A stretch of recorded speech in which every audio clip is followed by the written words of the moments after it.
नमस्कार दोस्तों, मैं श्री कृष्ण मिश्रा अपने चैनल आदि समाधान में एक बार फिर से आपका स्वागत करता हूं और आपको कुछ ऐसी बातें बताने जा रहा हूं जो बातें प्रायः आप लोग नहीं जानते हो या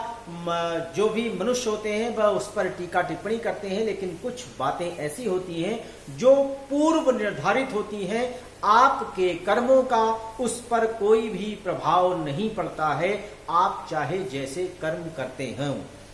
दोस्तों, यदि चैनल आदि समाधान को आपने सब्सक्राइब नहीं किया है तो इसे सब्सक्राइब जरूर कर लें और सब्सक्राइब के बाद एक बेल आइकन का बटन आता है, उसे दबाना बिल्कुल ना भूलें। दोस्तों, भारत देश ने कई ऐसे महानुभावों को जन्म दिया है जिन्होंने परंपरागत क्षेत्र जैसे धर्म, अध्यात्म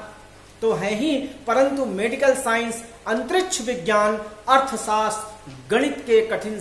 प्रश्न हल करना, ऐसा कोई भी क्षेत्र नहीं है जिसका जिक्र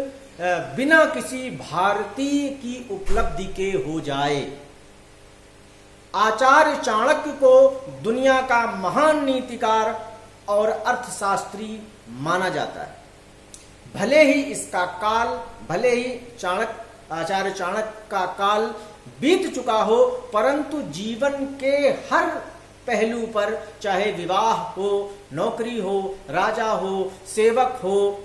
पत्नी हो, प्रेमिका हो, इनके लिए जो उन्होंने नियम बनाए हैं, अगर उनका पूरी तरह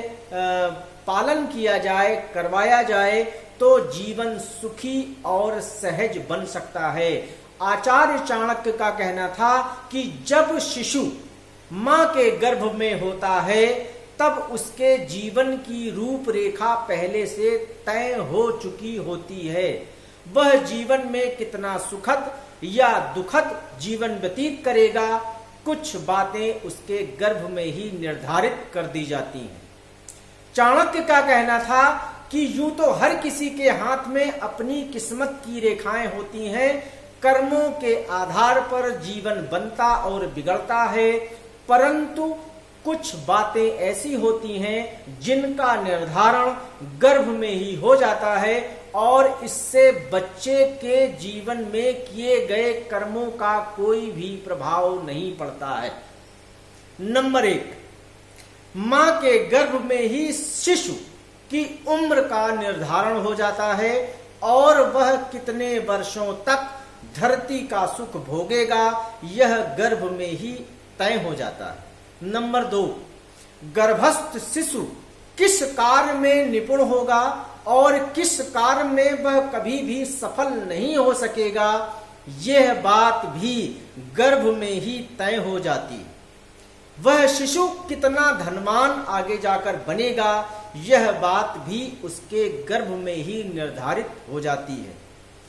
वह शिशु किस दिन और किन किन हालातों पर अपने प्राणों का त्याग करेगा, यह बात भी गर्भ में रहते हुए पहले से ही तय हो जाती है। इन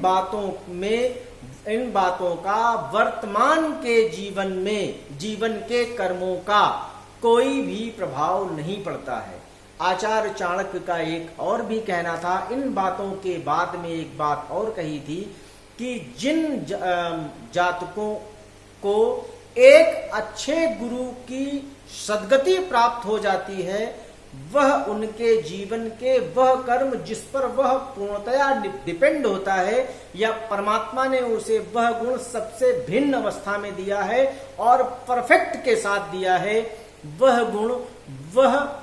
गुरु जान लेता है और यदि वह गुरु चाहे तो उसे